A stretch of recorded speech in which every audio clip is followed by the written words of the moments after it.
What is up, basketball fans? Welcome to the latest episode of the Harold McBasketball Show. I'm your gracious host, as always, Harold McBasketball, along with my co-host, I Know Ball, Paul. Paul, how are you, man? I'm doing good. Feels great to be back. We are going to be talking some preseason today. Our fantasy draft is right around the corner. That's what I'm really giddy for. Let's Uh, go, fans. Get hyped. This is what it's all about. if you're if you're someone that's listening to us and one of the people that don't know us IRL, and you're like, fuck, I don't want to hear about these losers fantasy teams and drafts. Fuck you. Yep, You too we bad. will You're the make you love it. loser. Yes. The passion will seep from our skin and our soul, and you will become as invested in our fantasy league as we are. I think we're going to do a reaction episode. It's going to be great. I meant to tell you it'd be fun to maybe see if anyone wants to just hop on the pod and talk about their team immediately after, just have an Oh, immediate. deal. Yeah, we should do like an immediate live stream That's what I'm post feeling. draft. And like anyone can hop on, talk teams, talk about the draft. They can give their takes on who they think were good picks, bad picks, talk about their own team, talk shit about other teams. All is fair game. And and we're going to be talking preseason, some players that look great, and I'm even hesitant to I've definitely like circled a player or two who I'm like, I'm not I'm not. talking about you on this Yeah, pod. pretty You're not much. coming up. Exactly. And So any bad takes that I make, they're just diversions to get people to draft incorrectly. But my takes are right, just because I was nice enough to share them. yeah, this podcast is going to be a bit of gaslighting, a bit of, where some of it will be truth, some of it will just be bullshitting. That's not true. We're going to give some honest takes, but we're going to start with just some preseason reactions, so what we're seeing, some intriguing teams. I've caught a few games. I've watched a lot of highlights. I've seen a lot of stats on Twitter. So, Yep, Twitter's been big time right now. Um, all right. well, without further ado, yeah, should we kick this off? Yeah, I want you to start. You lead the way. If you've got a player, a team, I'm just going to chime in and. Yeah, I think there are a couple places I could start. For some reason, like there's one place that I really want to start with. I haven't really even totally like formed an opinion of this team yet if you're seeing them in preseason. Um, but I've been super intrigued watching the Warriors. I think the Warriors are really interesting. It was cool seeing, some Chris Paul plays with Steph Curry. There was that one that went super viral of like Chris Paul passing it to Curry, who then gives it back to Paul, and then Curry runs around a screen, catches it on the 3 point line from Chris, hits a three. And the basketball looked beautiful. It's like all of a sudden, it's like you kind of see them with Chris Paul, who's this absolutely amazing passer. And then you have like Steph and Clay just running like madmen off ball. And it seems like a recipe for like a really good offense. So I'm actually like pretty intrigued. At first, I was kind of low on the Chris Paul edition, but I think it could work out really nicely for them. And then it's like talking preseason. It was kind of crazy. I didn't realize until I started looking at some of the box scores, but like Jonathan Kaminga has been like absolutely insane in the preseason. I think through 3 games, he's averaging 26 points per game, 6 rebounds, 3 assists, off like 47% shooting from three. And that's 6 attempts per game. So obviously it's the preseason. Like maybe this is kind of like a Tari Eason type thing where like, he's great in the preseason. It doesn't have the role in the regular season, but he's looking like a total stud. And all of a sudden it's looking like this pick could pan out. And if Kaminga is an impact player this year, then like the Warrior ceiling gets so much higher because then you've got this huge athletic two-way wing playing next to Draymond, playing with Wiggins. Probably tough to figure out who then the starting five is, but that's probably a good problem to have. So I don't know. All of a sudden, like I'm getting a bit higher on the Warriors, and I think that their window could still be open for another year or two. Yeah, man. I think I mentioned it last podcast that I'm a bit higher on the Chris Paul Jordan pool trade after seeing some highlights. I didn't dive too deep, but I love the fact that Chris Paul doesn't have to score anymore on this team. He can purely look for the pass, which that's obviously what he is so talented at.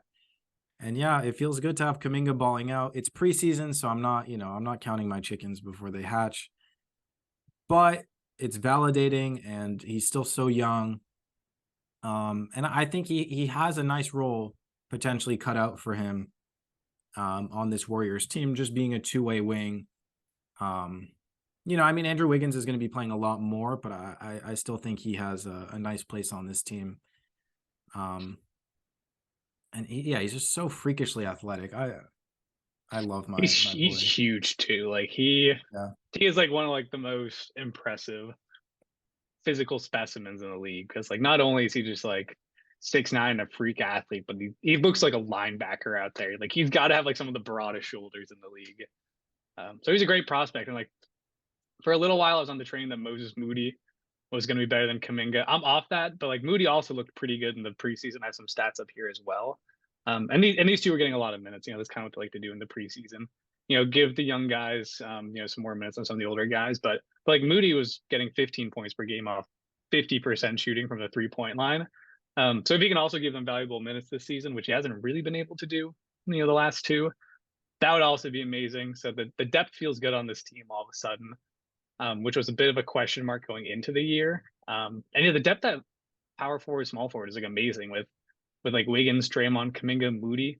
Like if they all give good minutes, like that's awesome. They're good defenders coming off the bench.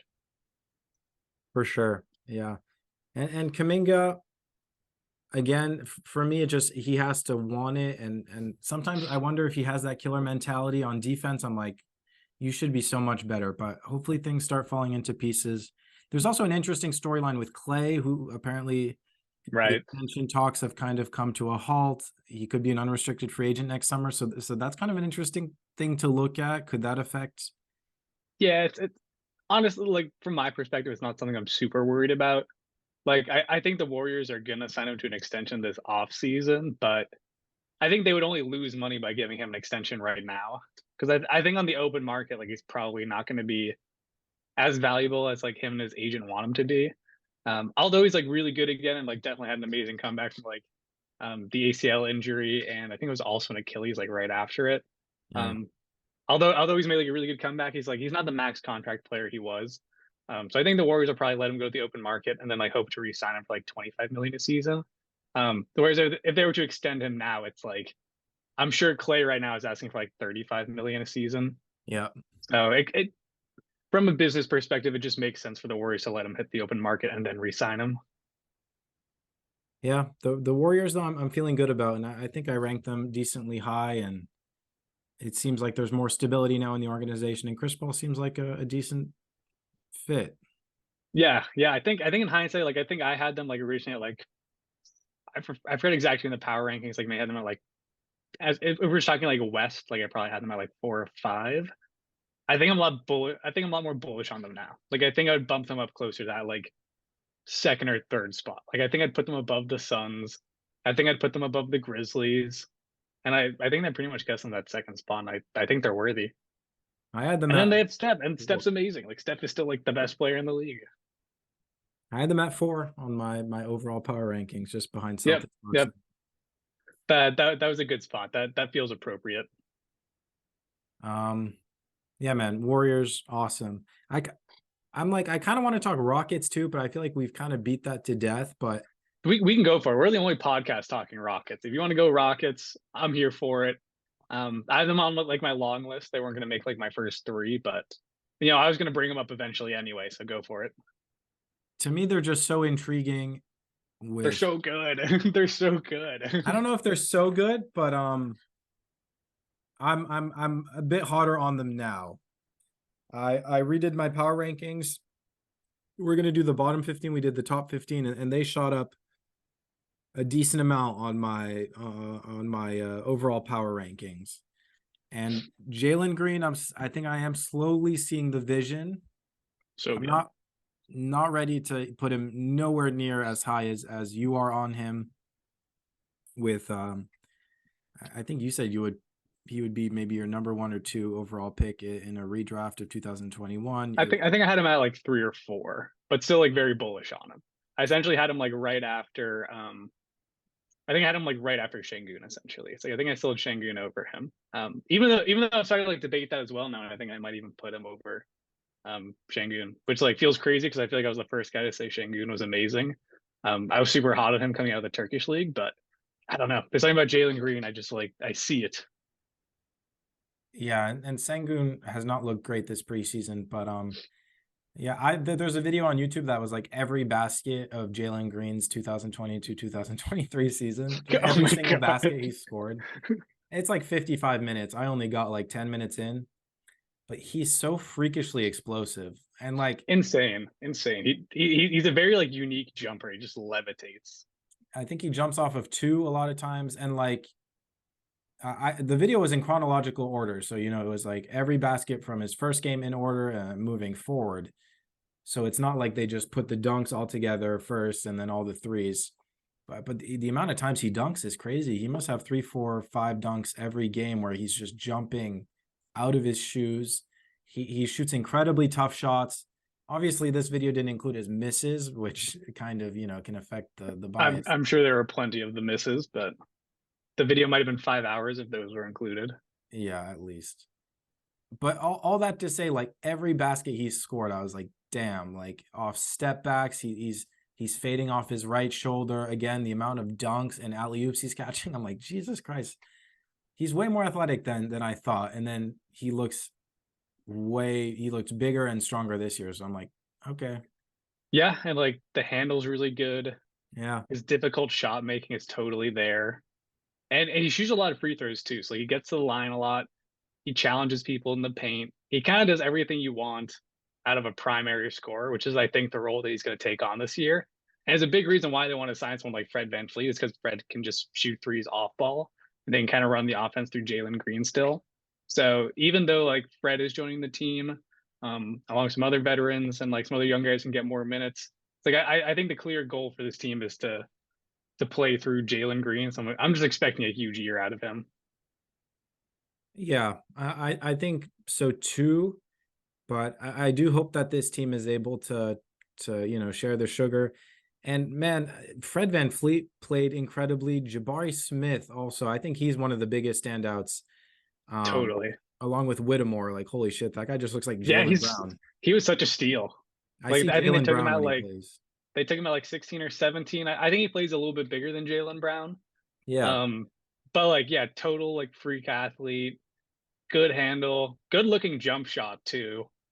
Which I think is, I don't know if that was like a surprise. I think that was the expectation, but when you kind of see it all come together with his athleticism and his shot making, he's just such a good prospect. Like he was such a great grab for that team. So having him as like a rookie coming off the bench is awesome. And Amen Thompson is also just ridiculous. And the more I see him play, and all of a sudden, like his shot is also looking really good already as a rookie. Um, I'm starting to think that like this draft class could be, and it's kind of early to say, but, like it could be like an all-time great draft class if the Thompson twins like really reach their full potential, which it feels like they're already on their way to doing. I'm super excited to see them play more. yeah. I mean, Scoot has looked incredible. Brandon Miller has looked pretty good in preseason. Wemby has looked fucking out of this world in the preseason. Thank God, because Summer League had me a tiny bit worried, but incredible. But back to the Rockets, like Fred VanVleet, man, he can pull up from anywhere. He really spaces the floor super well. So does Jabari. Yep. Um, Yeah, the team could be like sneaky good on defense. It's like Shangoon's a little bit of a yeah, liability, but people forget that like Fred VanVleet is such a hound on defense. he Like I is. think pretty much his whole career, he's averaged 2 steals per game. Great on-ball defender. Yeah, Jabari Smith is also a phenomenal defender, great shot blocker. And then they pretty much signed Dylan Brooks to also be another good defender. So they have some holes with Jalen Green and Shangoon, but I think they have like the right defenders around them to be good enough on that side of the floor. And the offense just makes a ton of sense with the pieces they have right now. yeah, and Ime is a fantastic defensive coach, and the emphasis he puts on that side, like they were running in transition. I caught most of the Spurs Rockets the other night. Unfortunately, Wemby was not playing. He was ducking Sengun, of course, but um, Naturally. and man, the Spurs look good too. I mean, I forget who. I think the Rockets mounted the comeback, but the Spurs were up for a lot of the game. Keldon Johnson looked incredible. Sohan looked pretty good. Yeah, so Zach Sohan I like Collins, a lot. yeah, Sohan is such like a unique player. Collins has looked really good too. I'm I'm interested to see who they end up starting because I think they might be leaning toward Collins starting just because Victor's still a little bit skinny, going into his rookie year. But I also like love the idea of starting like Sohan at power forward and then Wemby at center. It's like maybe that will fluctuate a lot, but I think both are really good options next to Wembanyama. Agreed. And I mean, for me, the vision is Sohan and Wemby as kind of a future duo, and I'm Yeah, actually so I'm so Sohan's so bullish. fun. Yeah, Sohan's like his passing is awesome, really good rebounder, tenacious defender. He people love to make like the Dennis Rodman comparisons because like same number on the Spurs. I mean, he is Um, intentionally, for he sure, dyes for the sure, he hair. He's dyed his number hair. 10. He does it all. He definitely like takes inspiration, They're not and like he's not. coincidences. Yeah, and he's not like the same rebounder as Rodman, but he's one of those guys that it feels like he does everything except for scoring. Like he's not a good scorer, and this team doesn't need that, but he does everything else. He's stupid athletic though. Yeah, and he's just like he's very crafty with the ball in his hands as well. Like he really knows what he's doing when he gets on the low block. He's Polish, which is a bit confusing to me, but Yeah, he's a fascinating human, super interesting guy. just because I don't know why that's confusing to me because Poland is, yeah, it's there's diversity there, but he just seems very like Americanized, and he's just very fashionable and with it. And I'm sorry to my Polish viewers, I don't mean anything by that.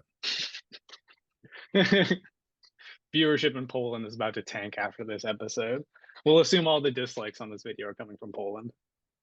But I don't think Vassell played, but Keldon Johnson had a couple incredible plays too. He had a sneaky, like he did like a crossover to just an and one that was like, I don't know, it was so smooth. I was like, damn, okay, man. Um so yeah, I don't know. Spurs Yeah, have some cheeky yeah, people. I agree. I'm like Keldon's really good, and it feels like he's getting like a little forgotten about, because like Vassell just got such a big extension that people are kind of like assuming the core is going to be like Vassell's a big part of it, Wembanyama is a big part of it, and then maybe like Sohan's like the other big guy, but Keldon's also really good, and like he could be due for a big contract extension as well, depending on how good he does this season. So it's a good roster. I think it's I think they've got a lot of good young talent on it. I feel like they still might be missing like one more piece. I'd really like to see them get a better point guard. Y'all know how I feel about Trey Jones. I think he's pretty bad, but yeah, hey, You hate we'll Tyus see. Jones. Oh, sorry, Tyus Jones. Well, I hate both. I think they're both bad. So Trey is worse, no doubt. Is But is is Trey the one on the Wizards? no, Tyus is on the Wizards. Oh yeah, that's what I thought. And then Trey's on the Spurs, right? You're right on Trey, but you've been hating more on Tyus. We've been more intense. I think both are bad though. I think both are bad starting Wow, point guards. don't say we. I'm in my boy Tyus's corner. Top 20 point All guard. right, dude. Top 20. Absolutely no way. He's not even top 30. Just a weird side thought, but Keldon just like he looked a lot like smaller and slimmer to me, and he looked like craftier. Like I don't know. I feel like last year he looked much broader and stiffer, and all of a sudden he's here doing hezzies and crossovers and beating guys off the dribble. I was like, damn, that's Keldon Johnson. Okay.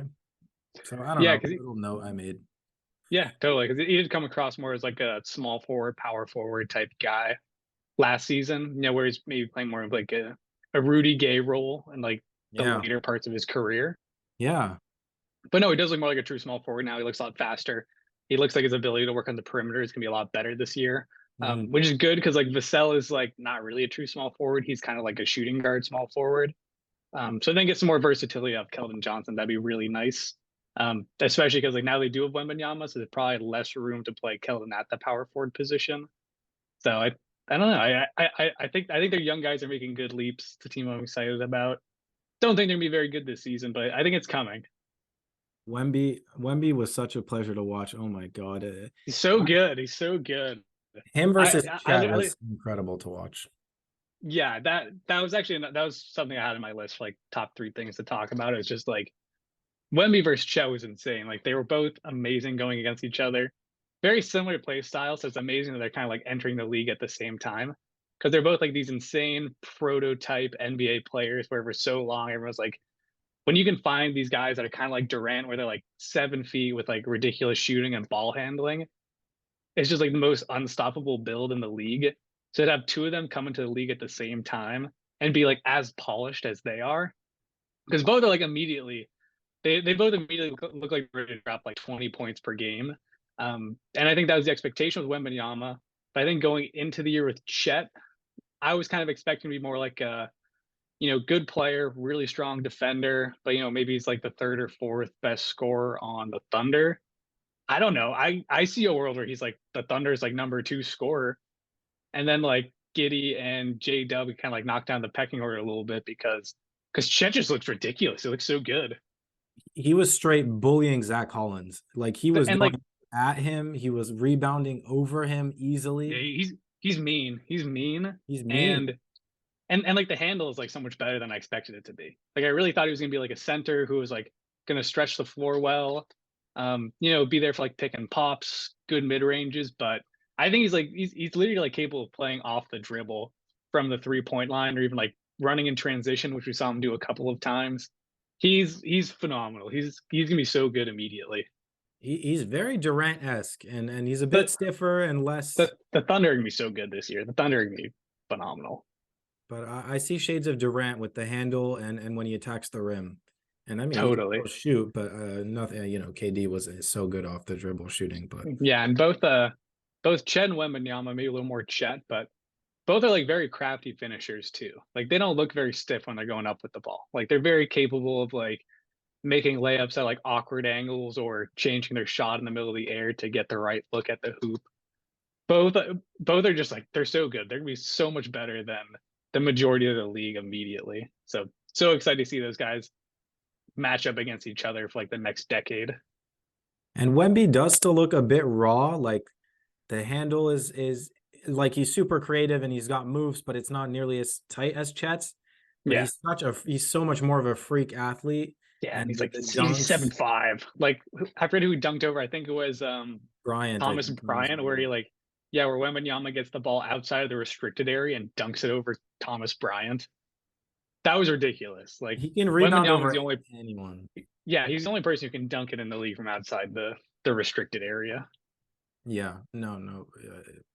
Freak abilities. Like nobody has what he has in terms of that. And so yeah, no, you said it best. I hopefully that'll be like maybe a little rivalry right there because their timelines are pretty similar and they're both, I think, on pace to be like the future of this league. I really think. Yeah. Yeah, I'm hoping that we're due for some good playoff matchups. I think regardless, even in the regular season, it's gonna be must-watch TV when they go up against each other.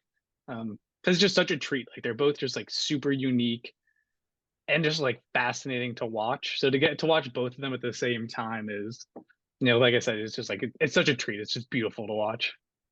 Yeah, yeah. I could rave about them all day, but I can't wait to see them in the regular season for sure. Yeah. Do you want to throw out another team that you have on your list? We might have time for like Hmm. one more before we part to it.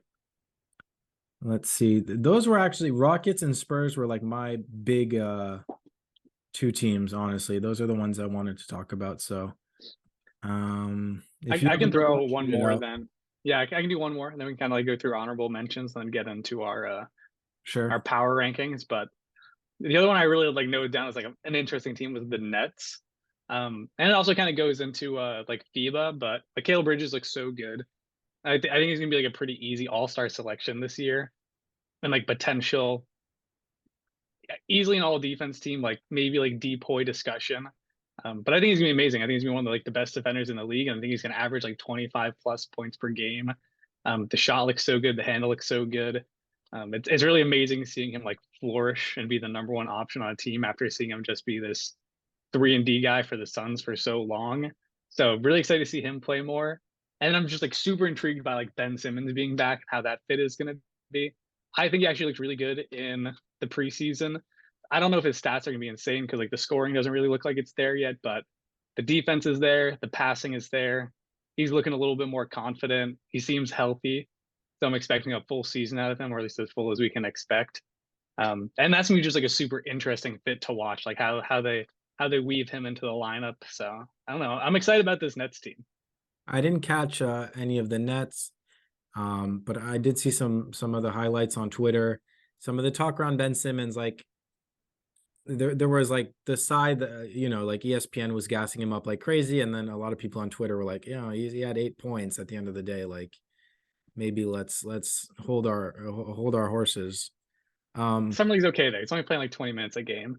Like I yeah, think if you make that like per 36, it's like I could see him like getting up to like 12 or 13 points per game for this Nets team, which I think is like somewhat respectable. Even like in his best years, he was only getting like 16, 17 points per game. Yeah, I was So gonna if he's say getting that. this, and like the rebounds, assists, and steals are like already immediately like right back to where they were. I think for the preseason, he was getting like 6 rebounds, 6 assists per game. So if he plays 30 minutes per game, that ends up being like 8 rebounds, 7 or 8 assists per game. That's really good. And this team does need like a primary ball handler because Dinwiddie's not like an amazing point guard. He's not a great distributor. So they do need somebody to be the guy to like rack up assists on this team. So I think they will give him the opportunity to be like a true point guard again instead of trying to like shoehorn him into like a power forward position. So I think he's gonna look good. I liked what I saw out of summer league and or sorry preseason, and I think he's gonna be good for the Nets this year, which is one of our hot takes. So it's kind of nice seeing him look good. Yeah, I do root for Ben Simmons. I know his character has been called into question. Maybe he's not the most humble human being on planet Earth, but I I still mean, there's somehow nothing root for more. him. Yeah, and I think there's nothing like more humbling than what he went through. And Yeah. like I feel like the only thing that people like more than tearing down a superstar, it's kind of like building someone back up and rooting for the comeback. So I feel like a lot of people are like ready for the Ben Simmons comeback. And if he looks good, like people will be very willing to give him his flowers. I at least know I will.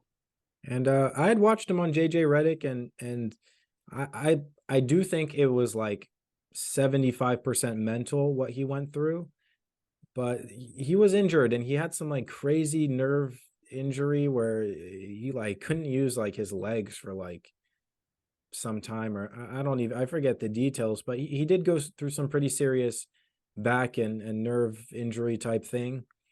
And I think that's an aspect that is I don't know, it's something that's not really talked about or brought up. It's a bit too much that he was so in his own head, but I think there was some injury stuff there. So Nets are going to be super interesting. I'm not super hot on them, but at the same time, it's like Dinwiddie, Simmons, Claxton is awesome. Cam Johnson's very capable. Bridges is going to be, like you said, I think an all-star.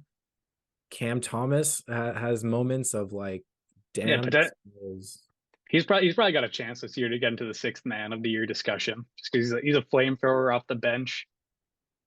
I think he's earned the minutes. They just don't really have room for him in the starting lineup, so he'll have to come off the bench. But I think he'd easily get like 15, 16 points per game off the bench, which is enough to get him into that discussion for sixth man of the year.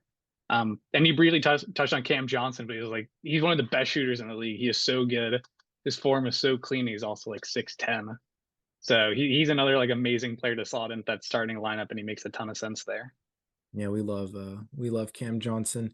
It'll be interesting to see how they, if they accept Ben Simmons as, you're the ball handler, we're gonna let the offense run through you a lot of times, or if that's gonna maybe screw up the chemistry, if his teammates might feel like he's not worthy of that role. So I'm very excited to see um what happens with this group. But again, I root for Simmons and I like a lot of the players, but I don't know. There's a lot of teams I have ahead of them in my rankings. We're gonna go through, but For they're sure. not It's a super team that high. like it's a team I'm very excited about. And I'm really interested in watching them. I think the defense can be awesome. Curious to see how Simmons looks. Love Mikal Bridges as does everybody, but still a team I kind of slotted in as like a play-in team, like 9 or 10, like kind of like fighting to win in the play-in to get into the playoffs. But I still think they're a super fun team, and I'm interested to watch them play. For sure. All right, we are quickly running out of time. Um, so we'll part two this, talk a little bit more preseason, and yeah, I think that's about it. So BRB. Yeah. Yep. Part two on the way. All right, we're back. We're going to do some honorable mentions, whether it's teams or players, and then we'll maybe do our bottom 15 and make that a separate episode. So, um, go for it, Harry. Do you have a player you want to shout out? I have one or two that I think deserve a little tip of the beanie too, but Yeah. Yeah. I've got like I still have a short list of like people or teams I think are interesting and worth mentioning. Not gonna spend as much time on these. These will be pretty quick, but the one that was like the Jazz. The Jazz continue to interest me with their young guys. hmm, Specifically like Keontae George. He's like a rookie who really balled out for them in summer league, and he continued to look amazing in preseason. So I'm wondering if this guy just might be like an immediate NBA player. And I feel like there could be room in the starting lineup for him like pretty quickly into the season if the Jazz are willing to give it to him, which I think they probably will as like a young team that's still clearly rebuilding. So I'm interested in him. And then like John Collins' stats were amazing in preseason, but I thought he looked pretty good. It's like that's kind of another guy who I'm like really interested in now to see how he fits into this Jazz team and if he can kind of get back to what he was in his earlier years in the Hawks, like if he can be like a more efficient scorer, and make a bigger impact. Because at one point he was like, he's probably averaging like 18 points per game, and then kind of fell down to like 12-ish for the Hawks on like bad efficiency. So I'm curious to see how he looks. So I'm kind of just like excited to watch this Jazz team play and like see how all these pieces fit together.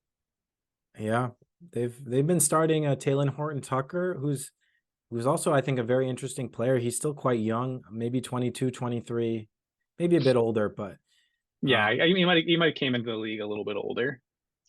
but he's someone that can get hot quick. He's kind of known for being a much stronger finisher with his, I think, right hand, and he kind of struggles to go left, but he just makes some tough plays and um I'm kind of hot on Taylor Horton Tucker. I always have been for whatever reason. Yeah, And I just looked it up. He's only 22. I actually thought he was older, so yeah, he's still really young and is like a pretty high potential guy for um someone who was like a pretty late pick by the Lakers. And like I don't even know if he was drafted. He was like a second round pick or undrafted, but he's got like a very unique toolkit, and I think the Jazz are a good team for him to play on, because they're gonna be willing to give him like a longer leash and let him play and see if he can actually turn into like a valuable NBA player.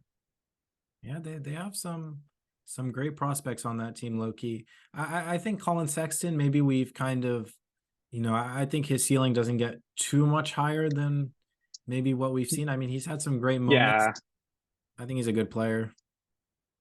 yeah. I think like the Colin Sexton experiment has like about reached the end. Yeah, I think we kind of know what Sexton is, where he's like this good scorer, plays hard, but not always gonna be super efficient. Definitely like a really undersized guard. So like even like with how hard he plays on defense, like he's probably always going to be easy to expose on the defensive end. So I think like a high end sixth man is probably his best role, but he's good at that. He's a valuable player to have. So I think the Jazz will either hold on to him for the rebuild and hopes that he can be this really good sixth man, or if not, he's on like a pretty good contract. I think he only makes about like 18 or 20 million a year. So I think he's definitely like a trade chip where they could probably get back a first round pick from a team that's going forward this year and wants a sixth man. So I think it's a valuable chip to have, but I'm not like overly interested in seeing his development. I think we kind of know what we're getting out of him at this point. yeah, that's exactly how I feel. But yeah, I think the Jazz are a good shout out, and it's very interesting because is Laurie Markkinen going to be their franchise player? He's 26 years old, so like the timeline is, in 2-3 years, you want this to be the group that can get you, I guess, the ultimate goal is a championship. But I think the Jazz are a team that kind of have a short, not immediate, but they have a short timeline where they're really going to be trying to build hard and find a winning group of guys if they believe in Markkinen, which I think he can be a first or second option on a very good team. So um Yeah. Yeah, and I think one of like the big questions also is going to be, it's going to be like the development of these young guys, but like it's going to be a big season for Walker Kessler. Like he's got the starting job now. He looked amazing. He's clearly one of the best shot blockers in the league, if not like the best shot blocker in the league. So if he makes a big jump and becomes one of the best centers in the league, and you have that with Markkinen, like all of a sudden, like maybe they are just one piece away from being a decent enough playoff team. So I kind of like the trajectory they're on. It still feels like they need one more piece, but kind of yeah, as you mentioned, like Markkinen is still pretty young, and the rest of the team is really young. So I think they do have time to kind of like take it easy, see if they can nail a draft pick or two to get the right guy. Then if they can do that, like this team is super interesting. yeah, it feels like they have a couple years to really figure some key elements out. Obviously, Greg Hardy, is that his name, the coach? I don't think that's his Yeah, name. yeah, it is Greg Hardy who I still wish was the Celtics head coach. Like Who he's amazing. Who's the football player that went UFC? Is that Greg Hardy as well? I think that is also Greg Hardy. There's two Greg Hardys. But yeah, I believe the yeah, oh sorry, it's Will Hardy. My bad. Oh, it's Will Hardy, Jazz. Yeah, Okay. yeah. I was Will like, Hardy on the Jazz. Greg Hardy is the football player slash fighter. Both are very generic names, Will and Greg. But yeah, Will Hardy.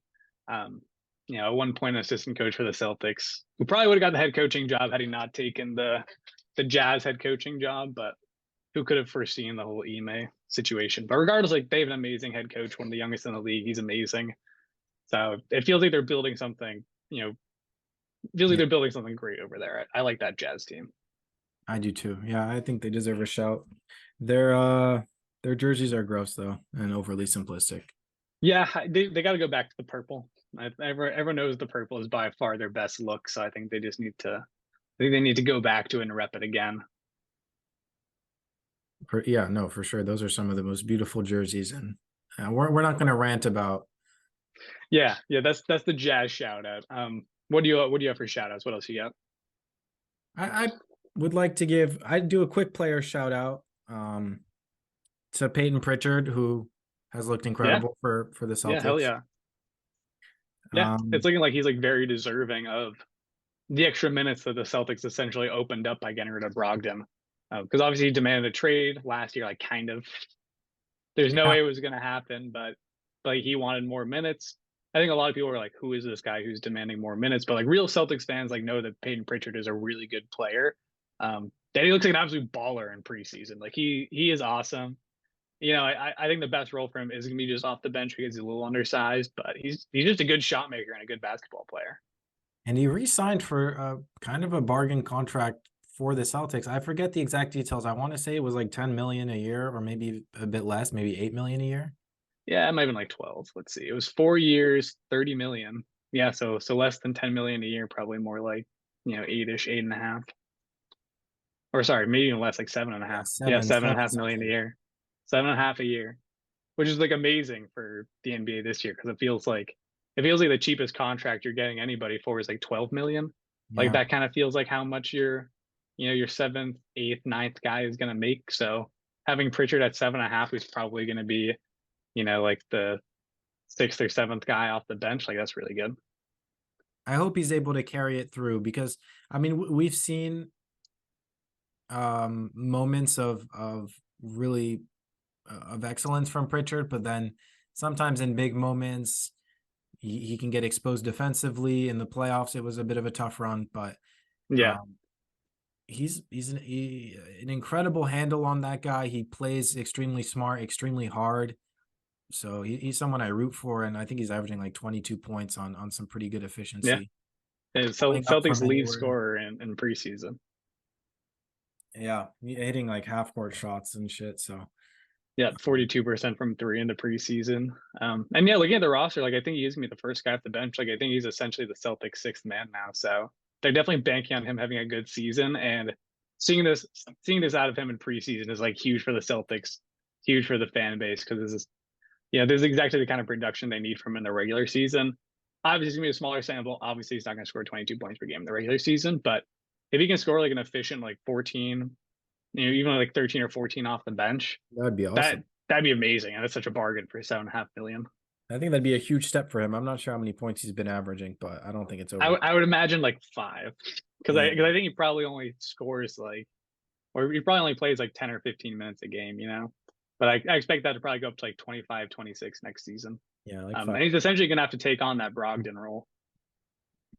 So yeah, no, I'm obviously very much rooting for him and the Celtics.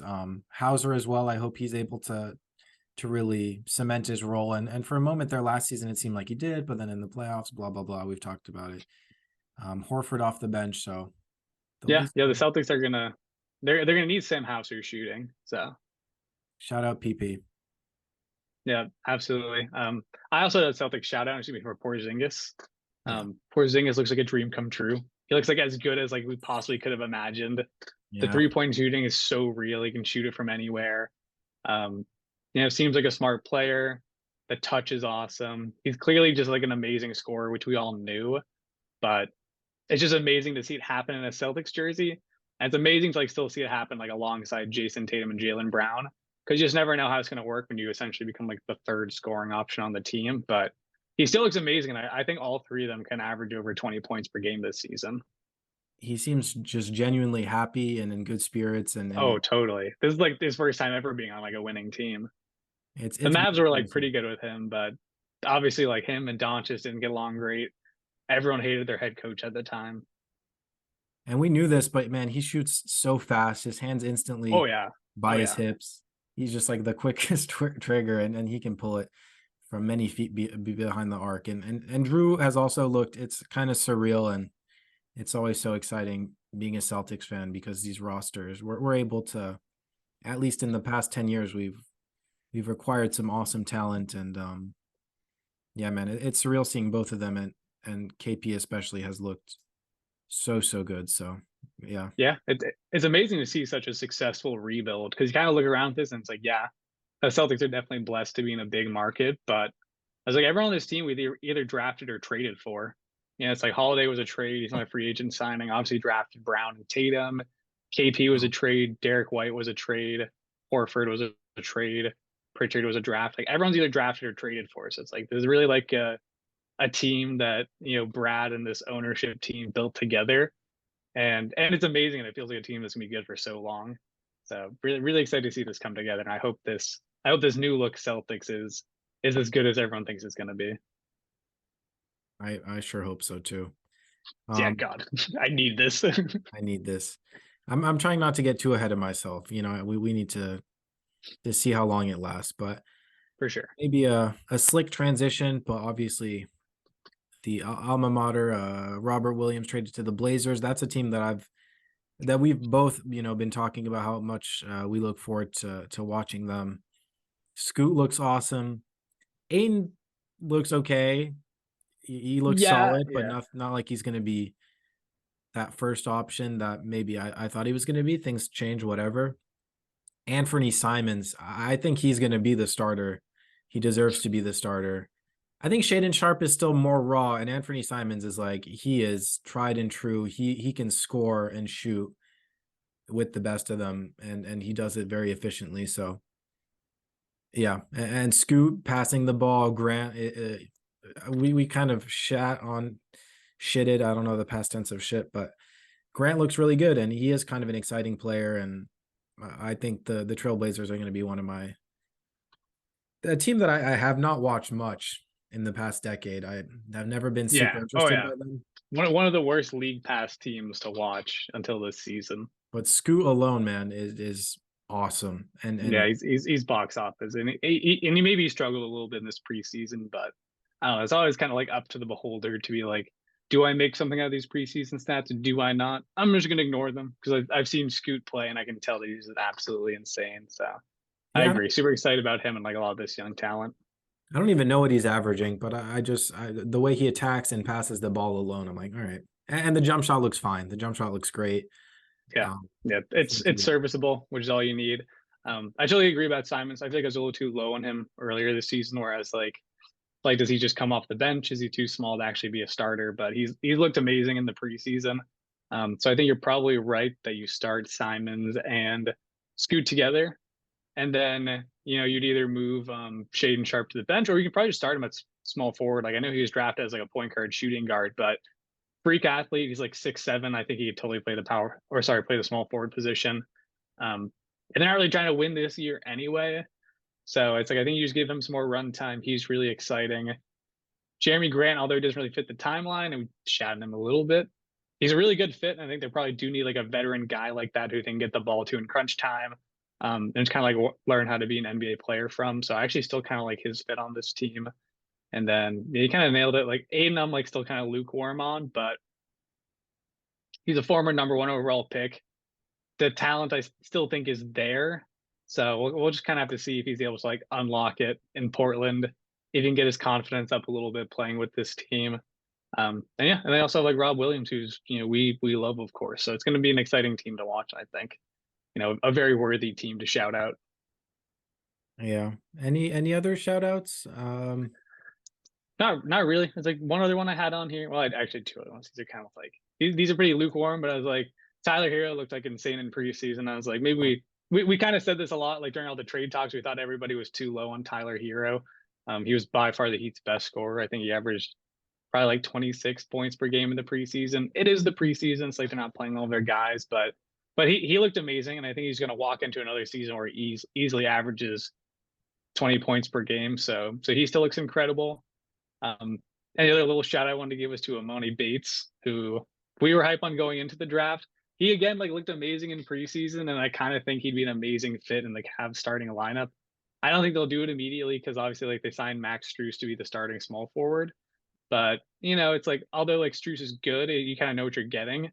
And I don't know, I still feel like Amoni Bates has like a pretty high ceiling. He's like a really crafty player, great shooter, big frame, was a total star in high school and college. So I still love that pick for the Cavs. And like they just have like they're so thin at small forward that I think he could end up getting a bigger role, even in his rookie season. And I'm pretty interested to see how he looks. Because so far he looks amazing. He totally passes the eyeball test. He definitely does. He's someone you put him on my radar. And he's performed now in summer league. Obviously, he was excellent, and now he's had some nice moments.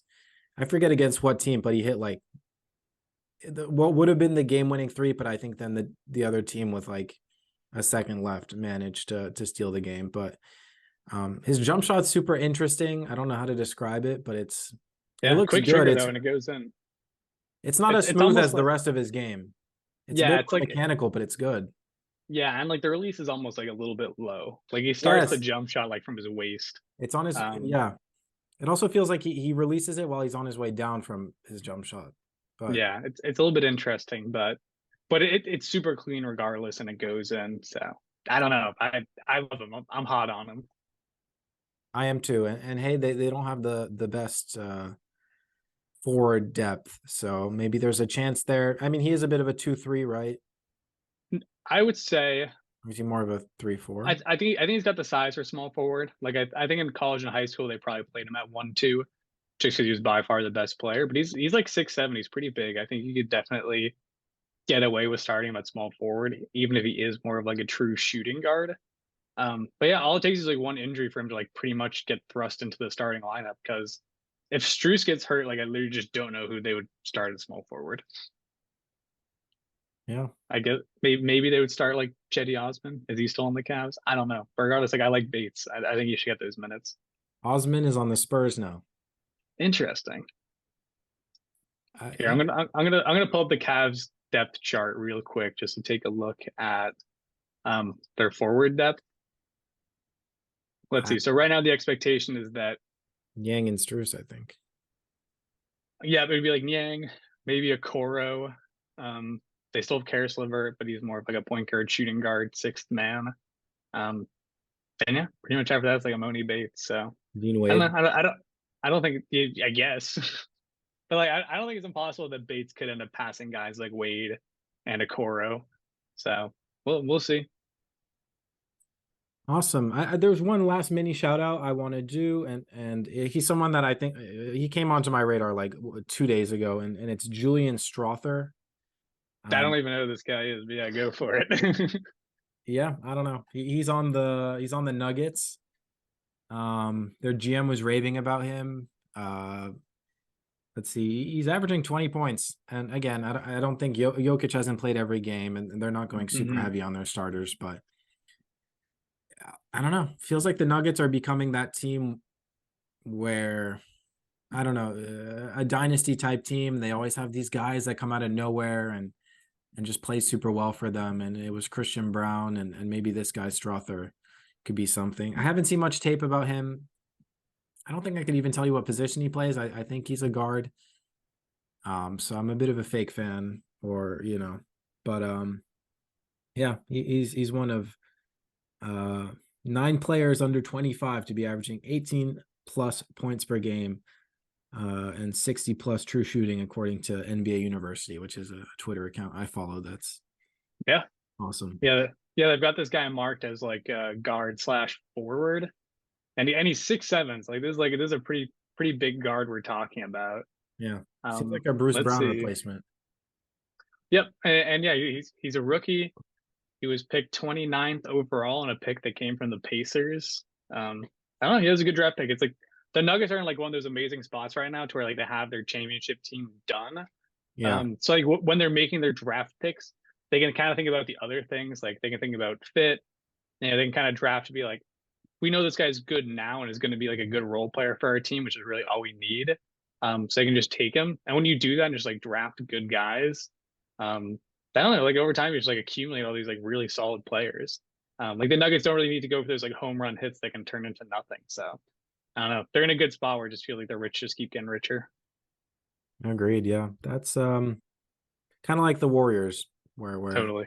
for a while it just felt like every pick they had was looking good and they could just draft for fit. But um yeah, that kind of ends the shout outs I wanted to do. It was mainly Rocket Spurs. Those are the only ones I had written down. But the Blazers, I'm happy we talked about them and some of the players we talked about.